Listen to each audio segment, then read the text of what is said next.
एक बहुत ही बड़ा शेठ था, उसका बहुत बड़ा मकान था। उस मकान के किनारे एक गरीब मोची अपनी छोटी सी दुकान खोलकर जूता सिलता था। मोची की एक अच्छी आदत थी कि वो जब भी जूते सिलता था, भगवान के भजन गाता रहता था। शेठ हमेशा अपने काम में व्यस्त रहता था, वो कभी भी मोची के भजन पे ध्यान नहीं देता था। एक दिन अचानक से ही शेठ की तबीयत खराब हो गई। शेठ ने अपने इलाज के लिए बहुत बड़े बड़े डॉक्टरों को बुलाया, लेकिन कोई भी शेठ की बीमारी का इलाज नहीं कर सका। शेठ की तबीयत दिन प्रतिदिन और ज्यादा खराब होने लगी, वह चलने फिरने में भी असमर्थ हो गया था।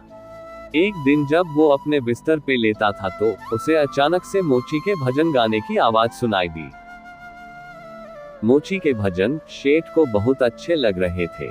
वह भजन सुन के इतना मंत्रमुग्ध हो गया कि उसे ऐसा लगने लगा कि भगवान साक्षात उसके पास ही बैठे हैं। मोची के भजन सुन के शेठ को बहुत आनंद मिलता और भूल जाता कि वह बीमार भी है। देखते ही देखते शेठ बिल्कुल ठीक हो गया। एक दिन शेठ ने मोची को अपने घर बुलाया और मोची से कहा, मेरी बीमारी को बड़े से बड़ा डॉक्टर भी ठीक नहीं कर पाया, पर तुम्हारे भजन सुन के मैं पूरी तरह ठीक हो गया। शेठ ने मोची को धन्यवाद दिया और इनाम के रूप में उसे 50,000 रुपए भी दिए। मोची इतने सारे पैसे लेके बहुत खुश हुआ और अपने घर चला गया। पर मोची को उस रात नींद नहीं आई। वह रात भर यही सोचता रहा कि इतने सारे पैसों का वह क्या करेगा, क्या क्या खरीदेगा। साथ ही यह भी डर था कि कहीं उसके पैसे चोरी ना हो जाए। पूरी रात जागने की वजह से वो अगले दिन अपने काम पे भी नहीं गया। हर दिन का यही सिलसिला चलता रहा।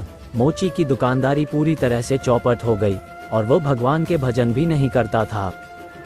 जब ये चीजें ज्यादा बढ़ गई तब मोची को अकल आई। वह शेठ के घर गया और कहा, शेठ जी आप ये अपने पैसे वापस ले लो। इन पैसों की वजह से मैं भगवान के भजन करना भूल गया।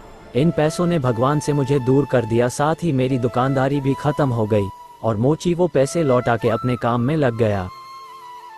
इस कहानी से हमें ये सीख मिलती है कि हम पैसों के चक्कर में इतना अंधे हो जाते हैं कि हम अपनों से दूर रहने लगते हैं।